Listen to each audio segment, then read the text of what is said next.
Bienvenue, chères téléspectatrices et chers téléspectateurs.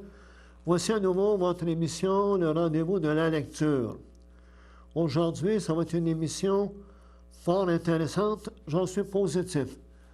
Nous allons recevoir tout à l'heure Mme Monique Michaud, qui reste à Joliette et qui a écrit une trilogie.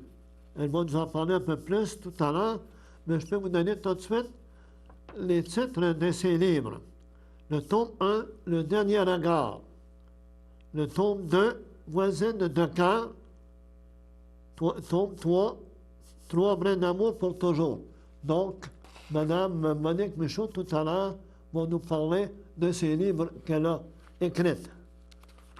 Pour le moment, avant de continuer sur l'aspect lecture, nous allons regarder sur le plan culturel. Sur le plan culturel, il s'est passé, ou il va se passer, des choses extrêmement intéressantes. On va commencer par Symphonia de la Naudière. Le 20 septembre dernier, Beethoven et Albert Miller. Albert Miller, tout le monde le connaît comme acteur, mais c'est également un narrateur épris de musique classique. Donc, le 20 septembre 2015, il était au théâtre Hector Charland de l'Assomption. Le prochain grand rendez-vous, c'est à l'église de Saint-Antoine de la Valtrie, le 26 septembre 2015, à 20h.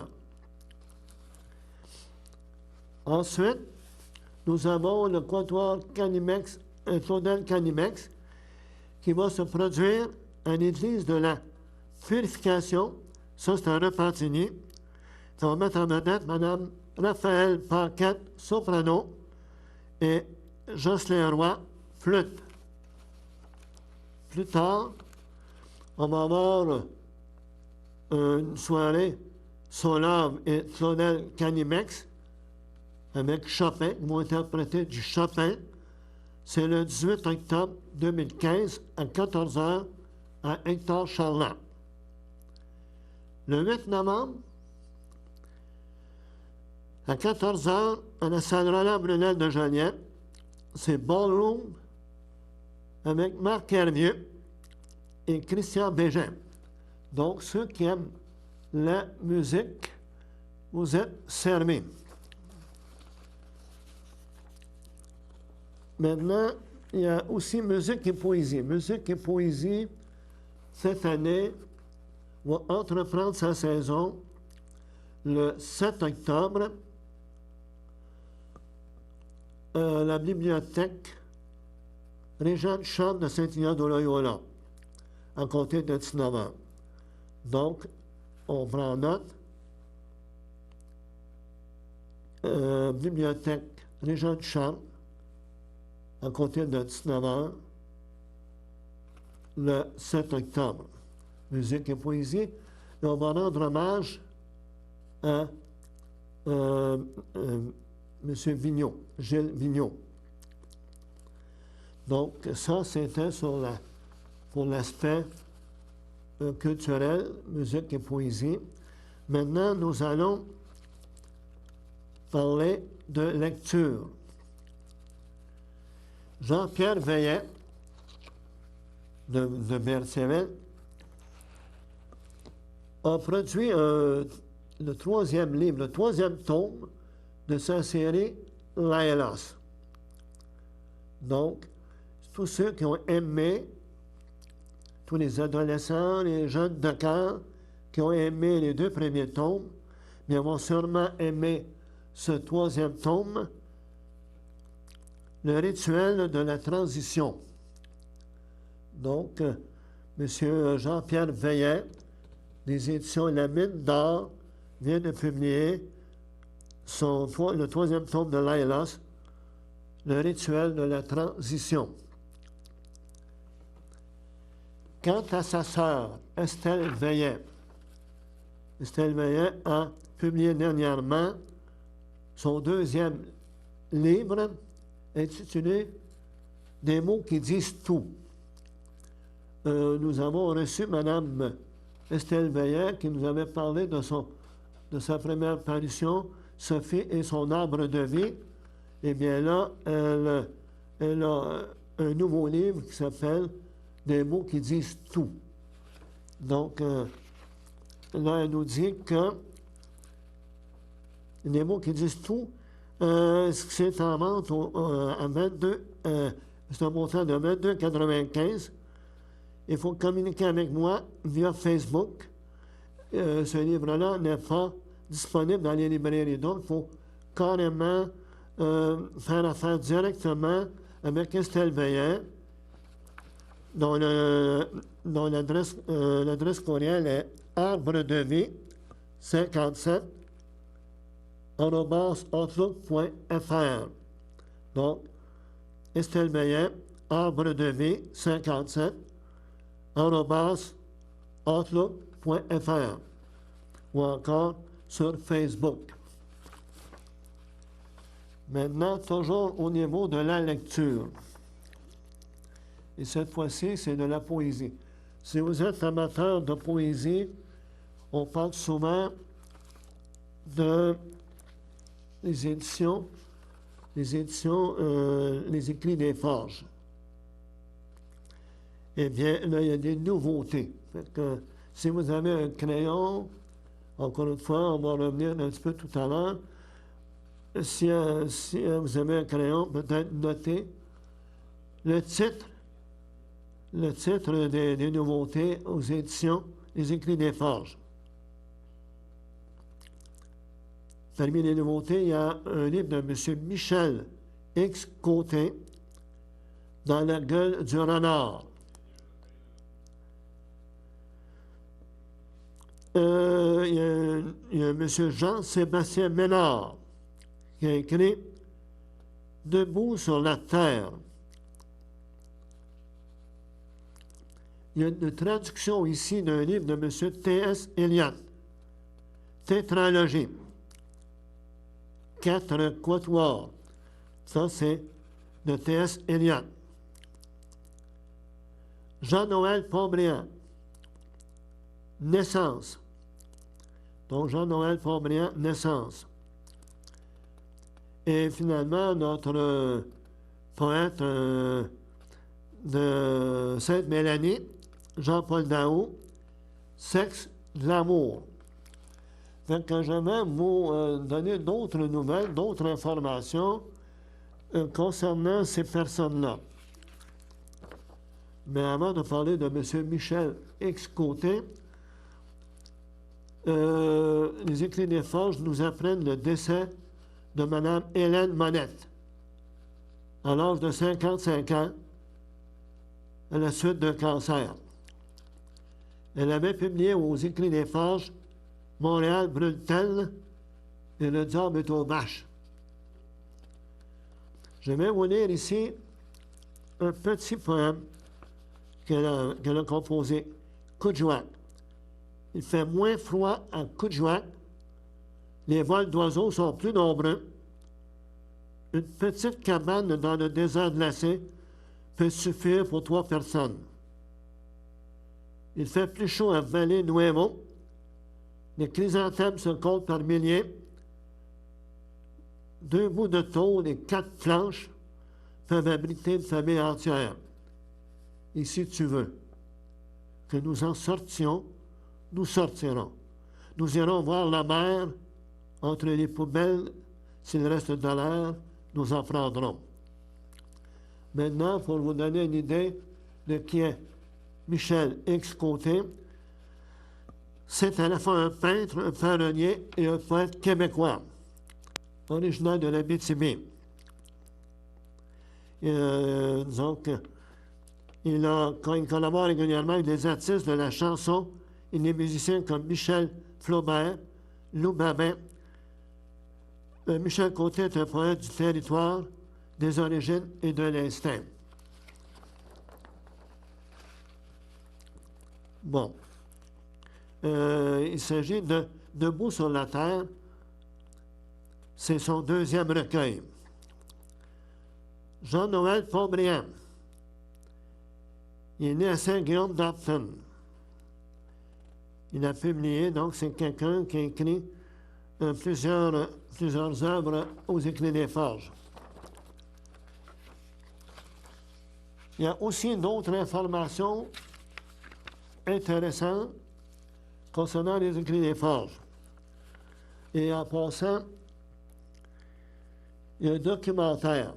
Ça, c'est extrêmement important. Ça s'appelle le Saint-Laurent en poésie. Parce que le documentaire, le Saint-Laurent en poésie, c'est le fleuve Saint-Laurent réalisé par David-Étienne Durivage, qui a remporté, regardez bien ça, qui a remporté le Grand Prix documentaire Festival Ciné-Drone en France en 2015. Donc, c'est quelque chose d'extrêmement récent. Fait que là, on peut aller pour cet élément-là. Vous faites le Saint-Laurent en poésie, ou vous faites https vimeo.com 129 94 55. Donc, https vimeo.com 129936455. Bon, tout à l'heure, on a parlé de tétralogie.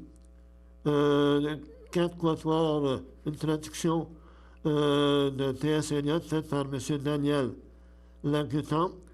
C'est que l'année 2015 marque le 50e anniversaire du décès d'un des plus grands écrivains du 20e siècle, T.S. Eliot. Bon, ensuite, vous avez naissance de Jean-Noël Faubriand. Là, on a le blanc s'évapore à l'horizon. Les mots qu'on attendait apparaissent dans la feuille. L'écrivain se contente de lire entre les lignes les mots qui courent entre ses doigts. Donc, c'est ce que dit un peu les Écrits des Forges. Dans la gueule du renard de Michel Escoté, on a vu tout à l'heure. Et finalement, nous avons chez les êtres humains. Ah oui, je n'avais pas nommé tout à l'heure. Chez les êtres humains, c'est de Alexandre Trudel. Avec les êtres humains, le 8e recueil de l'auteur, c'est-à-dire Alexandre Trudel, paru aux Écrits des Forges, revient avec l'humour de ses premiers recueils pour brosser un tableau détaillé, tout à fait juste de la vie de ses contemporains. Donc, si vous aimez la poésie, si vous aimez la lecture, bien, vous êtes servi. Et en passant, j'en profite pour, si vous avez lu un ouvrage, si vous aimeriez venir nous rencontrer à l'émission, hein, je vais vous donner mon adresse courriel. Vous dites, ben, moi, j'ai lu tel livre et j'aimerais en parler à la télévision. Bon, on pourrait à ce moment-là voir un peu comment on pourrait s'organiser. Donc, mon adresse courriel, c'est louismkimpton@gmail.com. gmail.com. Donc, on a l'intention que j'essaie d'avoir que des gens qui nous écoutent puissent dire, mais moi, écoutez, j'ai lu tel livre que j'aimerais en parler en ondes. Ça serait peut-être intéressant. Ça mettrait du dynamisme à l'émission. Maintenant, sans plus tarder, nous allons accueillir dans quelques instants Mme Monique Michaud. À très bientôt. Bonjour, ici Jonathan Garnier, chef propriétaire de la Guilde culinaire et animateur de l'émission Ça va chauffer. Vous regardez CTRB Télé.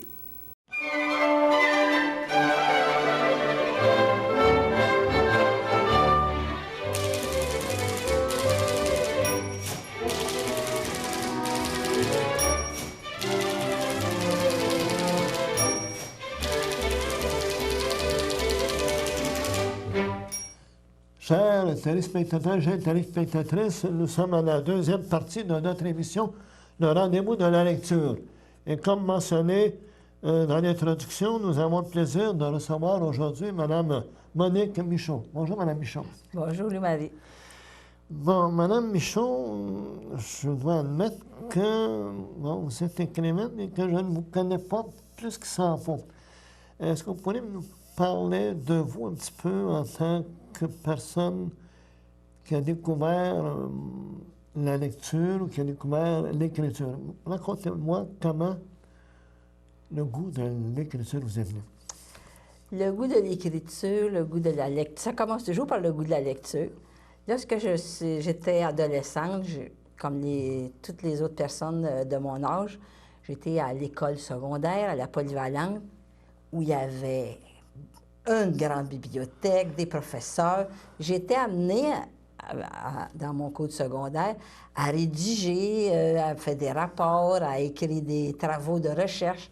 C'est là que j'ai découvert que j'aimais beaucoup écrire, puis que les gens aimaient ce que j'avais écrit.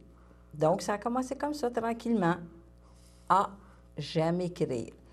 Puis, non, j'ai pas fait un cours là-dedans pour commencer. J'ai décidé de prendre un DEC, un DEC technique. J'ai été étudiée au Collège de Shawinigan. Puis j'ai travaillé, puis c'était dans un domaine totalement différent. C'était technicienne en chimie-biologie. Oui.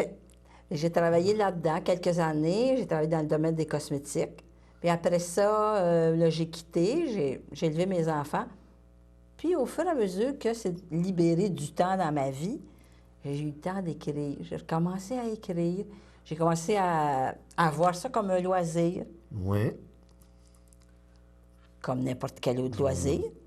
Un loisir qui vous a captivé de plus en plus. Ah oui, parce que je commençais à suivre des ateliers, j'ai fait des fins de semaine d'écriture avec différents auteurs qui étaient des maîtres. Puis, au fur et à mesure, j'ai commencé à écrire des nouvelles. Ça, c'était plus long que juste des petites choses, des petits contes. J'ai commencé à écrire des nouvelles, à publier dans des revues qui étaient des revues qui éditaient des nouvelles. Je participais à des concours. Ah oui, oui. Oui, comme il y avait l'Université du Québec à Chicoutimi, organisait des concours de nouvelles, des concours de textes, cours, il y avait plusieurs sections. Oui. Comme ça, je participais à des concours. Puis j'écrivais, j'ai beaucoup de nouvelles d'écrire. Puis j'avais des lecteurs, des amis qui suivaient des cours avec moi. Oui, oui, oui. Ça, c'était mes amis de plume. Les amis de plume. Les amis de plume. Est-ce que vous les aimez encore? J'ai encore mes amis de plume. On s'écrit, on se parle, on se dit je participe à telle affaire, je fais tel lancement. C'était comme mon réseau d'amis là, qui écrivaient, qui aimaient écrire comme moi. Puis c'est ça. Ces personnes-là, puis aussi une de mes filles, à un moment donné, une de mes filles lit une de mes nouvelles. Puis après qu'elle avait terminé, elle dit j'aurais aimé ça, en savoir plus long, ou j'aimerais ça savoir les personnages, d'où ils viennent. Elle dit, mais maman, t'as créé tout un monde en 4-5 pages, des fois, une nouvelle. T'as créé tout un monde. Tu devrais te lancer dans le roman. Pour commencer, c'était pas...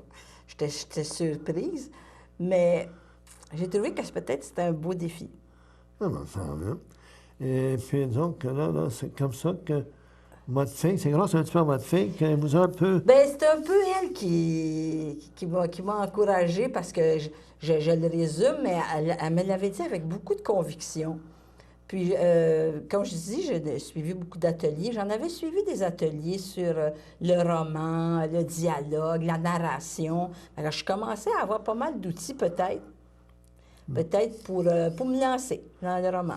Non, mais dans l'ensemble, vous avez quand même suivi des cours oui. ou encore fait ce qu'on appelle des ateliers d'écriture. Oui, des ateliers d'écriture, oui. Des ateliers d'écriture. Donc, à ce moment-là, ça vous a alimenté. Vous avez dit, mais là, au moins, je vais me lancer là-dedans avec des outils déjà. Là. Oui. Et là, à un moment donné, vous avez pondu ça. Oui. C'est le premier... C'est Mme Monique Michaud, Le Dernier Regard. C'est le premier livre d'une trilogie. Donc, on va parler d'abord de ce premier Oui, livre, puis ensuite, on ira tranquillement aux deux autres. oui. Bon, vous allez me parler, qu'est-ce qui a fait en sorte que vous avez le dernier regard, qu'est-ce Oui. qui vous a inspiré? Bon, alors, quand j'ai décidé que je relevais le défi d'écrire un roman, Oui, oui. j'avais souvent entendu dire qu'il y avait des romanciers qui, pour avoir une idée de roman, quelle question en toi qui revient toujours, qui t'habite? Et moi, j'en avais une question. Ma question, c'était comment on fait pour survivre quand on était en couple, puis qu'on s'est aimé, puis que ça a bien marché notre affaire, puis qu'il y en a un des deux qui décède? C'était ça. Ma question en résumé, c'est comment survivre au deuil, comment passer au travers. Oui, oui. J'ai décidé que ça serait un peu le thème de mon roman. Je voulais que ça se passe dans un endroit où il y ait beaucoup de monde. Alors, j'ai décidé de situer l'histoire dans un dépanneur. Oui. Et c'était un couple qui travaillait ensemble dans le dépanneur. Il y avait ça autrefois. Oui, oui. Alors là, ça a commencé, j'ai ciblé mon milieu. Alors, j'ai décidé, dans un dépanneur, un couple qui travaillait ensemble avec la maison à côté, contiguë. On Ouais, voyait ouais. ça aussi autrefois. Oui, effectivement, oui. Alors, ils faisaient des longues heures ensemble. Donc, là, j'avais situé mon roman, puis j'ai décidé que c'était Vicky. C'était la femme qui devenait veuve, qui avait perdu son mari. Oui. Quand l'histoire commence, c'est comme ça. D'accord. Quand l'histoire commence, on est dans le dépanneur, puis ça fait 2 ans que son mari est décédé. Si on regarde la couverture, j'ai décidé aussi que mon roman était situé principalement dans Joliette. Oui. Parce que, ça, c'est une chose qui m'avait été dit aussi, que j'étais bonne pour incarner les choses dans un lieu. Alors, oui, j'avais choisi le dépanneur, mais je l'ai situé dans Joliette. Oui. Et j'ai décidé que toute mon histoire se déroulerait dans Joliette ou quelques endroits autour, mais proches, que c'était ancré dans Joliette. Alors, au fur et à mesure que mon histoire avançait, je n'avais toujours jamais la réponse à ma question. Oui, oui. Mon personnage s'appelait Vicky. Puis là, j'ai commencé. Je l'ai mis dans mon dépanneur, puis il y avait des choses, parce que je voulais que ce soit amusant aussi. Alors, il y avait bien des clients. C'est amusant, les dépanneurs. Oui, oui, oui, oui, oui, oui, Il y a beaucoup des gens qui viennent, qui font des demandes, qui font des réflexions. Mais je me demandais toujours comment Vicky ferait pour passer au travers de son deuil. Mais finalement, j'ai rencontré une religieuse à Joliette, sœur Agathe, qui, elle donne des ateliers pour aider les endeuillés. Je crois que c'est 10 rencontres. Ouais, ouais. Elle m'a expliqué les étapes du deuil, puis j'ai lu aussi un peu. Fait que je savais c'est quoi les étapes, et donc je savais que Vicky n'avait pas franchi toutes les étapes de son deuil, parce que c'est ça que je voulais. Je voulais savoir comment qu'elle pouvait surmonter. Et quand le livre commence, elle n'a pas terminé de faire toutes ces étapes de son deuil. Puis, il y avait toutes sortes de choses. Puis, j'essayais de refléter. Des fois, les clients nous disent des choses. Bien, c'est pas pour mal faire, pas les clients, mais je veux dire, nos amis nous disent des choses. Recommence donc ta vie avec un autre, mais, ou toutes sortes de choses qui l'insultaient, mais Exact. c'est pas ça, elle, là. Elle aimait son François, puis elle n'était pas parée encore à faire sa vie ou même juste envisager de refaire sa vie. Fait que c'était un peu ça le thème. Mais, à un moment donné, au fur et à mesure que mon histoire avançait, j'ai trouvé, c'est venu toujours par l'inspiration, ce sont ses rêves. Elle, Vicky, elle aimait beaucoup écrire ses rêves depuis qu'elle était jeune dans l'histoire. Ouais. Elle écrivait toujours ses rêves parce qu'elle avait beaucoup d'images dans ses rêves. Puis c'était toujours significatif. Oui. Puis, je me suis fiée à mon instinct. À chaque fois que j'avançais dans l'histoire, le rêve, je l'imaginais, il me venait précisément les images que j'avais besoin. Puis à chaque, je pense qu'il y a 6 rêves, 5 ou 6 rêves dans l'histoire. À chaque fois qu'elle fait un rêve, elle fait un petit pas de plus dans son deuil. Dans ton deuil, d'accord, oui. Alors, ce sont les rêves de Vicky qui m'ont aidé à comprendre comment elle va traverser son deuil, comment on va l'emmener jusqu'à la fin de l'histoire. Parce qu'il y a beaucoup de questions qui se posent. Est-ce qu'elle va continuer à faire son dépanneur? C'est beaucoup, une personne tout seule du matin jusqu'à... Les dépanneurs étaient ouverts jusqu'à 10 heures du soir. Oui. Mais ses enfants lui disent, bien là, maman, tu peux pas continuer comme ça encore tout le temps. Elle avait beaucoup de questions à se poser. Fait que, ouais, c'était un peu ça, l'histoire de le dernier regard. Et le titre, le dernier regard qu'elle a échangé avec son François avant qu'il ne décède. Oui. Ça, c'est l'intrigue un peu, je ne dis pas au début, mais on voit pourquoi ça l'a bloqué dans la progression de son deuil. Ce dernier regard qui est bien important dans l'histoire. Bien important. Oui. Bon, vous avez fait ce premier... Oui. Mais quand vous avez écrit ce livre-là, vous n'aviez pas à ce moment-là, je pourrais dire la vision d'en faire le premier d'une série de 3 livres. Non. Vous n'aviez pas la trilogie en tête. Non. Comme Lina Savignac, que vous avez reçue aussi en entrevue, qui a écrit une trilogie, tout comme elle, j'ai commencé mon premier roman sans vraiment avoir l'idée d'une trilogie. C'est lorsque je me suis attaquée au deuxième roman que j'ai décidé de situer dans la Valtrie. Voisine de cœur. Oui. C'est la suite du premier. Donc, vous allez m'expliquer le lien entre les deux. Oui. Alors, Voisine de cœur, maintenant, là, c'est 2 personnages. Ce sont 2 filles qui restent à la Valtrie, mais ils sont dans la trentaine. Oui. Et là aussi, il y avait une question pourquoi les chèques amoureux, pourquoi c'est si difficile les peines d'amour? C'est un peu ça, ma question. Oui. Les 2 personnages sont deux filles qui sont célibataires quand ça commence, puis elles se racontent leurs histoires de cœur. Ah, c'est pour ça qu'elles sont voisines de cœur. Sur la photo, on voit qu'elles sont voisines de palier. C'était ça qui était un peu le début. Les 2 personnages, une s'appelle Marie-Jo, l'autre s'appelle Léonie. Et puis, il y a un des 2 personnages qui a traversé une dépression.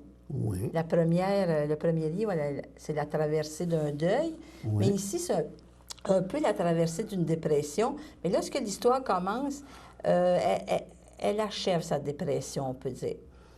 Et puis, quand j'ai commencé le livre, il m'est venu une phrase. « Rien n'est plus beau que l'instant présent. » C'est la première phrase de mon livre. Oui. Puis ça m'est venu parce que j'essayais de rencontrer mon personnage qui avait fait une dépression.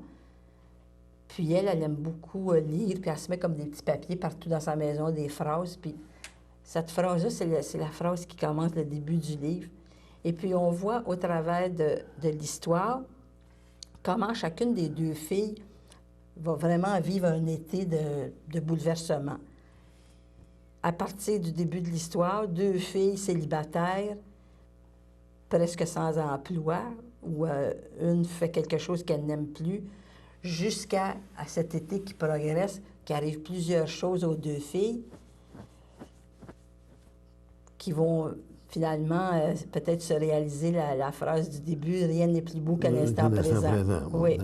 Et pour aider Marie-Jo dans les changements de sa vie, c'est là que j'ai décidé que Vicky reviendrait. Vicky qui a changé son destin, qui ne fait plus la même chose que dans le premier roman, va rencontrer Marie-Jo, puis ils vont ensemble monter un projet. Oui. Mais, pas trop dire quoi, là, mais un genre de coop, ensemble. Puis, on va dire que c'est un peu ça qui termine le deuxième roman. Le deuxième roman. Oui. Maintenant, le troisième. Lorsque j'étais en train d'écrire le deuxième, c'est là que j'étais certaine qu'il y avait assez de monde dans toute mon histoire que je pourrais faire le troisième parce que j'avais déjà trouvé mon thème. Le troisième, c'est la joie de vivre. C'est pas le deuil, c'est pas la dépression, c'est la joie de vivre. 3 brins d'amour pour Oui. toujours. 3 brins d'amour pour toujours. Brins d'amour, ça, c'est un nom de famille. D'ailleurs, il y a des personnes qui s'appellent brins d'amour. Oui. Ça, c'est 3 cousines. Les 3 brins d'amour pour toujours, ce sont 3 cousines qui s'aiment beaucoup, qui réalisent toutes sortes d'affaires ensemble, puis ce sont des femmes dans la cinquantaine. Oui. OK? Qui sont les 3 cousines? La première cousine, c'est Vicky. Vicky. Oui. La deuxième cousine, c'est une de ses cousines qui venait au dépanneur aider lorsqu'on lit le premier tome. De temps à autre, sa cousine Vicky sont très liées. Sont très, très liées, ces 2 cousines-là, qu'on voit dans le premier roman. Et pour le troisième roman, j'ai introduit la sœur de Vicky, Rachel, brin d'amour. Alors, ça fait comme 3 cousines ensemble. Celui-là, j'ai décidé de le situer à l'Épiphanie parce que je voulais explorer le territoire, toujours la Naudière, Joliette, la Valtrie, l'Épiphanie, mais je voulais explorer le territoire agricole. Oui. Alors, j'ai situé Rachel Brindamour qui habite dans un rang, le rang Lachigan, à l'Épiphanie, qui est un rang agricole. Exact. Exact. Puis, là, ben, comme je voulais un peu illustrer la joie de vivre, je voulais que mes 3 cousines fassent beaucoup de choses ensemble, mais toujours, toujours un peu dans la joie. Mais quand l'histoire commence, il y a quand même un conflit. C'est que le voisin d'en face, de chez Rachel, dans le rang, ils apprennent par le journal qu'il va y avoir un marché aux puces, peut-être, en avant de chez eux. Il n'y aura plus la ferme. Il y a un gros marché aux puces qui va s'ouvrir prochainement ou l'autre année. En tous les cas, c'est l'élément déclencheur du début du roman. Les 3 cousines se mettent ensemble pour contrer le dézonage, parce qu'on appelle ça le dézonage, le dézonage agricole. Là, je me suis renseignée sur les hauts et les bas de la vie des agriculteurs.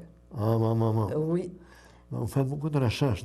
Ben oui, il ne faut pas dire de bêtises. J'ai inventé que dans le voisin d'en face, c'était 2 personnes, 2 messieurs, un jeune homme avec son papa, qui tenait une ferme qui périclitait un peu, là, qui n'avait pas comme d'avenir. Puis il s'appelle Junior. Puis là, ben, on voit toujours Junior qui était un peu ballotté dans les événements, puis avec les cousines qui veulent manifester, parce qu'ils vont organiser une manifestation pour contrer la venue d'un marché aux puces, dans le rang. Fait que, oui, c'est un peu ça. Aussi, ben, la même chose, la première phrase du troisième, c'est « voir la vie en rose ». C'est un des personnages qui voit cette phrase-là. Il se dit « bien là, voir la vie en rose tout le temps, c'est impossible. Voir la vie en rose la plupart du temps, oui. » Puis, c'est un peu ça qui guide l'histoire. On peut voir la vie en rose, mais c'est sûr, il y a des choses. Exact. Les 3 cousines je les trouve fantastiques, je les aime beaucoup, mes 3 cousines. Sont débrouillardes, sont effrontées des fois, puis il y a d'autres personnages qui viennent, comme il y a un personnage, au début de l'histoire, on apprend que Rachel et Véronique là, ont une autre cousine qui habite au Massachusetts, à Lowell. Oui. La cousine d'Elia Brindamour, qui les contacte pour échanger, puis qui leur dit, ben, hey, j'aimerais ça, mon plus jeune, il pourrait aller apprendre le français dans la Naudière. Ah, ben, pas de problème. C'est un personnage qui parle en anglais, qui est jeune, qui vient, puis qui est toujours avec son iPhone, puis il est très débrouillard, puis il met beaucoup de pep dans l'histoire, puis il fait rebondir l'histoire aussi. Ah bon. C'est un personnage que j'aime beaucoup aussi, oui. Donc là, c'est... La joie de vivre, oui. La joie de vivre. Ça clôt cette trilogie-là. Oui. Mais j'ai appris que vous étiez en train de préparer lentement un 4e roman. Oui. On dit que ça concerne les Acadiens, une histoire acadienne. Oui, ça va être un peu historique, on peut dire, hein, un roman historique. Cette histoire-là, ça a commencé, c'est spécial. C'est que mon mari et moi, on a fait des recherches en généalogie et on s'est aperçus, tous les deux, que dans la branche de notre mère, parce que moi, c'est Michaud, là, mais du côté de ma mère, puis lui aussi du côté de son père, du côté de sa mère, lui, c'est la famille Garceau, moi, c'est la famille Bastarache, que c'était des Acadiens qui étaient de retour d'exil, puis qui ont décidé de s'établir à Yamachiche. Mon mari vient de Yamachiche. Tous les deux, lui et moi, on a chacun des ancêtres acadiens qui sont arrivés puis qui sont venus s'installer à Yamachiche. Donc là, ça m'a beaucoup emballé. Ça serait un peu ça que je voudrais raconter. Je ne sais pas encore quel angle, là, ça va venir au fur et à mesure, je vais rajouter des personnages, mais je voudrais voir comment ils sont revenus, on sait où ils sont installés, il y a eu beaucoup de documents. Oui, oui. Mais c'est ça, je veux les faire vivre, puis peut-être les faire rencontrer les Garceaux puis les Bastaraches, même s'ils n'étaient pas dans le même rang, là, qu'ils ne sont pas installés dans le même rang, mais je voudrais les faire rencontrer. Ça serait une bonne idée. Ça serait ça, mon histoire, oui. Mais là, c'est encore à ses premiers balbutiements. Ben oui, là, parce qu'il faut un peu reviser l'histoire du Québec, puis après ça, l'histoire des Acadiens, puis l'histoire de la région, toujours en entonnoir, là. Pour, après ça, ben je vais bâtir mon plan, puis je vais commencer mon histoire. Maintenant, on va parler de l'écriture, on va parler un peu. Monique Michaud et Clément. Comment se déroule sa journée? Vous décidez qu'aujourd'hui, vous écrivez. Est-ce que c'est le matin, le midi, le soir? Est-ce que c'est dans le silence? Est-ce que c'est avec de la musique? Décrivez-moi un peu votre journée. Quand je décide que c'est une journée d'écriture, il faut que ce soit une journée que je suis dans la solitude. Je suis tout seul chez moi. Oui. Pour que ce soit une journée pour ne pas être interrompue. D'accord. Alors, j'ai fait une période d'écriture dans l'avant-midi et je m'accorde une bonne période d'arrêt sur l'heure du midi. J'étais un peu comme, j'écoutais parler Lina Savignac, comme j'ai dit, j'étais un peu comme elle. Je fais toutes sortes d'affaires. Je fais de la soupe, je fais de la compote aux pommes, je fais quelques téléphones. Je fais des choses, je me repose un peu sur l'heure du midi. Il y a toutes sortes de choses. Oui, oui. Parce que je suis ancrée dans le quotidien. Oui. Moi, je ne suis pas dans ma tour d'ivoire, là, puis... non, moi, je suis une personne, famille, je suis ancrée dans la vie. Puis après ça, je fais une période d'écriture dans l'après-midi. Oui, oui. Ça, puis j'ai personne qui me dérange, je suis dans ma solitude. Le soir, souvent, je travaille encore. Mais le soir, je vais sur mon site Facebook, je vais sur mon site Web, j'ai mon propre site Web que j'alimente. J'ai mis des extraits, si vous voulez lire, un ou deux chapitres de chacun des livres. Alors ça, je m'occupe de ça le soir. Ouais. Je réponds au courriel, je regarde, des fois je participe à des petits concours ou je vais voir les activités, tout n'importe quoi. Je vais voir c'est quoi... CTRB. CTRB. Je vais voir c'est quoi CTRB. Ou si je lis le journal local puis qu'il y a des choses qui vont attirer mon attention, je vais voir ça. Alors, presque toujours le soir, je travaille. Un peu. Et mon mari, lui, il regarde la télévision. Ah, il regarde la télévision. Parce que vous m'avez parlé que votre mari, comme là, vous m'avez tout à l'heure parlé que vous avez suivi. Vous aviez un tech en technique. Tous les deux, oui. Je pense que votre mari aussi est dans la technique. Oui, c'est ça. Lui aussi, il a fait son DEC en chimie de laboratoire. Ces livres-là que vous avez écrits, est-ce que votre mari les a lus, vous a fait une critique? Il les a lus, mais il ne m'a pas fait de critique. Bon. Mais est-ce que c'est quand même un lecteur? Oui. Oui, Ça veut dire- il prend le temps de lire, comme le mari de Mme Micheline Dalpé, Oui, oui, oui, M. oui. Brien. Oui, oui, oui. Il lit toujours les livres de Mme Dalpé. Je ne suis pas ouais. certaine si c'est son premier lecteur, mais oui, mon mari il lit toujours mes choses. Ben, premièrement parce que c'est amusant, puis Ah, non, non, non, non. j'y fais des surprises des fois. Vous m'avez parlé tout à l'heure que votre fille, à un moment donné, vous a dit, maman, tu serais bonne pour écrire un roman. Elle parlait de même. Est-ce qu'elle est portée à écrire? Est-ce qu'elle est portée à... Oui, ma fille, la plus vieille, est très, très bonne pour écrire de la poésie. de la poésie? Oui, elle est très bonne pour écrire de la poésie. Mais actuellement, justement, elle est en train de faire un deck, elle aussi, à Sorel. Oui. Mais elle n'est pas dans une période d'écriture parce que, tout comme moi, là, elle est très occupée avec sa petite famille. Oui. Mais ça ne m'étonnerait pas un jour qu'on puisse faire même quelque chose ensemble. Bon, d'accord. Là, vous m'avez, à ce midi, quand on s'est rencontrés, vous m'avez parlé, vous avez connu M. Claude Daigneault. Oui. Vous m'expliquez dans quelles circonstances?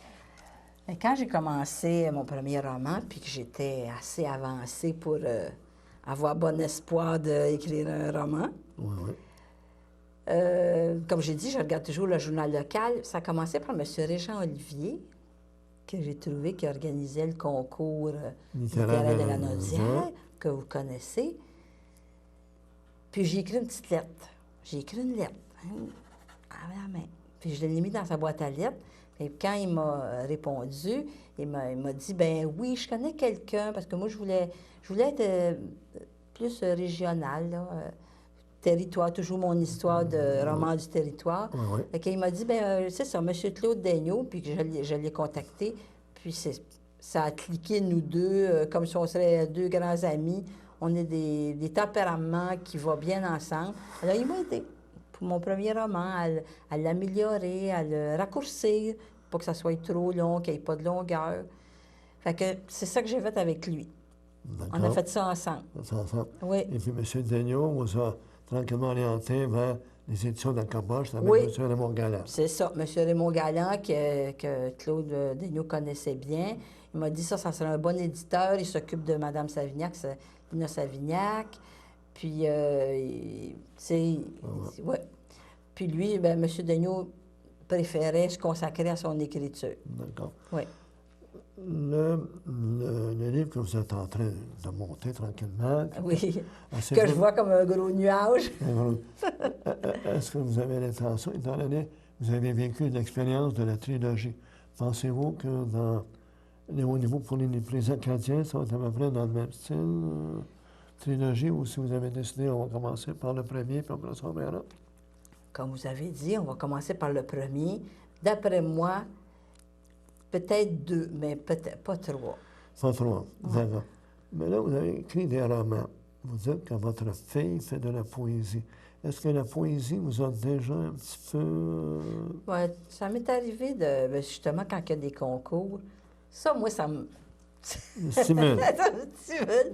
J'ai déjà participé à certains concours. Mais je dirais que je suis plus dans la prose poétique. Rose poétique, effectivement. C'est pas comme nécessairement avec des rimes, mais c'est avec beaucoup d'images un peu. Je peux pas dire que c'est une grande poète, là. Mais j'aime beaucoup la poésie. Est-ce que Radio-Canada, ils organisent? Oui. Est-ce que vous avez déjà participé? Oui, j'ai déjà participé 2-3 fois au concours de nouvelles. Ouais. De radio. Ouais. On sait qu'il y a ces concours de nouvelles en ce moment, jusqu'au Oui. 1er novembre. Oui, jusqu'au 1er novembre. Avant, l'année dernière, c'était le récit. Et puis, vous avez quand même participé, comme vous dites, à des collectifs. Oui. Et notamment, avec Mme Ginette Trépanier, Oui. vous avez participé à Canada dans la Naudière, tome 1. Oui. Vous aviez écrit des textes, un conte pour quel village? Moi, on m'avait attitré le village de la Valtrie, puis on l'avait accolé avec Saint-Sulpice. Fait que j'ai fait une histoire qui se passe un peu aux deux places. Aux deux places. Puis elle m'avait demandé un peu, là, quel village qui m'intéressait. Mais je venais de terminer le deuxième roman qui se passe à la Valtrie. Ah, maman. Puis, j'avais trouvé qu'il y avait tellement de magie. Moi, j'étais une rêveuse, là. J'avais trouvé qu'il y avait de la magie dans la Valtrie. Parce qu'il y a êtes-vous déjà allé à la maison des contes et légendes? Oui. C'est à la Valtrie, dit-on, qui a été et qui est située la Chasse-Galerie. La Chasse-Galerie, effectivement, oui. Oui. Fait que j'essaie de le faire transparaître dans le deuxième tome. De temps à autre, les deux filles habitent dans l'impasse de l'Espérance. Alors, de temps à autre, dans l'impasse, il se produit des choses. Comme vous voyez sur la couverture, il y a des cartes à jouer. Alors, les cartes à jouer, c'est une poubelle qui s'est renversée un jour, puis il n'y a jamais personne qui a ramassé les cartes. Alors, les cartes se bousculent partout dans le cul-de-sac, puis ça donne un petit peu de magie à l'histoire. Puis là, ce qu'elle m'a demandé, quel village veux-tu choisir, j'avais le goût de situer mon histoire encore à la Valtrie pour qu'il y ait encore de la magie dans le conte. Exact. Oui. Alors, c'est pour ça qu'on me l'avait attitré, puis j'étais bien contente. Bon, d'accord. Mais même si... ça, c'est un beau projet. Oui, ça, c'est un excellent projet. Donc, où vous avez participé aussi. Oui, j'ai participé également. Vous êtes d'accord avec moi que c'est un beau projet? Oui, c'est un beau projet, hein? Là, on va voir le tome 2, là, on va voir quand est-ce qu'il va paraître. Là, ça, on n'est pas... Moi, pour le moment, je n'ai pas de nouvelles à ce sujet-là. Écoutez, même si vous faites des recherches sur les Acadiens, est-ce que vous allez des fois travailler sur ce projet-là, puis demander, oups, il y a des idées qui vous viennent, puis dire, mais oups, je vais mettre ça par écrit parce qu'éventuellement, si j'en ai besoin, est-ce que vous faites des notes? Est-ce que vous prenez des notes? Vous devriez voir mon babillard. Si vous allez, si quelqu'un va sur mon site web, j'ai pris une photo une fois pour rire, parce qu'on dit toujours, on aimerait voir l'antre de l'auteur. J'ai pris une photo. J'ai 2 babillards. J'ai un babillard devant moi, un babillard sur... j'ai toujours plein de petites idées, de petites notes. Mon babillard, il est bourré d'affaires. Ah, maman, c'est tout le temps, puis on a toujours peur de perdre les idées. Alors, je le note, un petit papier vert, un petit papier jaune, un petit papier blanc. Puis là, vous le placez pour dire, oui. Ça va être pour l'Acadien. Ça va être... Est-ce que vous c'est tel livre, tu iras chercher tel livre à la bibliothèque, ou toutes sortes d'affaires. Et des fois, il me vient des idées, aller poser, affiche tel endroit, encore le babillard. Non, mais c'est parfait. C'est bon, ça, le babillard. Dans le premier tome, qui se passe dans un dépanneur, c'est très important, le babillard. Quand on rentre dans le dépanneur, parce que Vicky, pour elle, c'est important, il y a un gros babillard communautaire, puis le monde, j'ai quelque chose à vendre, j'ai besoin d'une gardienne. Puis c'est full important pour elle, Vicky, le babillard. Je ne sais pas d'où ça lui vient. Écoutez, le temps passe un petit peu, mais c'est mon numéro 1. Écoutez, je vais m'adresser aux téléspectateurs temporairement, puis on va revenir tout à l'heure avec vous. Seulement pour rappeler, vous, chers téléspectatrices, chers téléspectateurs, les 3 livres. Le dernier regard, ça c'est le tome 1 de la trilogie. Vous avez ensuite Voisine de cœur.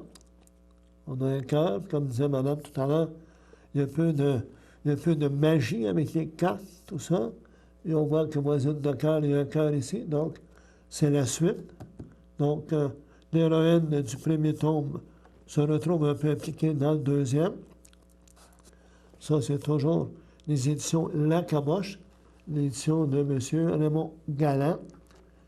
Et le troisième, bien, c'est 3 brins d'amour pour toujours. C'est son dernier. Ça, c'était lancé quand, ça? En mai, à la fin mai de cette année, 2015. Donc, c'est le livre le plus récent, au mois de mai 2015. Bon, fait que là, donc, Mme Michaud travaille actuellement dans la recherche. Elle a fait de la recherche pour l'histoire d'Acadiens qui habiteraient la région, là, soupçonne. Donc, il faudrait que vous situiez ça dans la région. Oui. Bon, fait que ça, c'est très important. Vous avez parlé que vous avez un site Internet. Si vous voulez prendre un crayon, chers téléspectateurs, chères téléspectatrices, vous allez tout simplement actualité, Monique, ou encore les activités. Dans ce moment-là, vous allez sur Google Oui. et vous faites les actualités de Monique Michaud. Oui, c'est ça. Donc, les actualités de Monique Michaud sur Google, et automatiquement, vous allez vous retrouver l'adresse exacte du site de madame. Oui. Donc, là-dedans, elle nous résume ça, comme elle disait tout à l'heure. Elle prend un chapitre ou deux de ses livres qu'elle expose là. Elle donne des commentaires des gens qui lui écrivent. Donc, et puis ces livres sont en vente. La librairie Martin. Et ensuite, chez vous, directement de chez l'auteur. Oui, lorsqu'on va sur mon site, on peut me faire un petit courriel. Si une personne habite très loin, pour elle, c'est impossible de se rendre à Joliette. Oui, oui. Et je vais essayer de convaincre quelqu'un ici dans Berthierville De prendre de co-signer mes romans. Oui. quelques romans. Oui. Écoutez, on a encore peut-être quelques minutes. Parmi vos enfants, vous avez parlé de votre fille qui fait de la poésie. Oui. Votre autre fille, elle ne touche pas à ça. Non, mon autre fille, elle est optométrice. Optométrie. Elle soigne les yeux. C'est Les- un docteur en optométrie. Un Oui. optométrie. Oui. Bon, d'accord. Écoutez, tout ce que je peux vous souhaiter, Mme Monique Michaud, vraiment, je tiens à vous remercier beaucoup d'avoir accepté notre invitation. Vous nous tiendrez au courant de vos recherches. Puis, entre-temps, encore une fois, on va aller visiter régulièrement votre site, les actualités de Monique Michaud, pour être vraiment être au courant. Parce que vous mettez beaucoup Comme d'informations, on dit, beaucoup de j'alimente renseignements mon site, oui, c'est ça. régulièrement.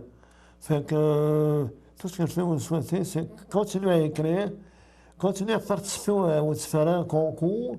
En passant, est-ce que vous avez participé au concours des personnes aux Trois-Rivières, là, les personnes âgées? Non. Non, pas participé à ça. non. Mais quand j'écrivais les 3 romans, c'était assez prenant. J'ai pas tellement vraiment. participé à tel concours. Mais c'est moi qui vous remercie, M. Kimpton. Ça m'a fait plaisir de vous rencontrer, de vous parler, de vous intéresser à mes écrits. Ça me fait plaisir, je suis là pour ça. Et puis tout ce que je peux vous souhaiter, c'est continuer vos recherches. Puis Je vous remercie. quand vous allez terminer, vous aurez mon livre là, sur les Acadiens, il va paraître bientôt.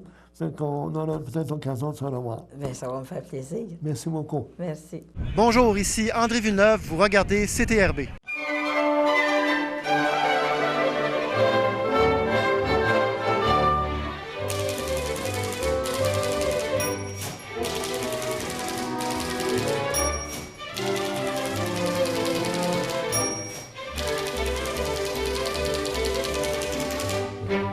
L'émission, chers téléspectatrices et chers téléspectateurs, tire déjà à sa fin. Donc, je tiens à remercier CTRB de nous permettre d'avoir une émission comme le rendez-vous de la lecture. Un grand merci à notre technicien, M. Michael Chevrette.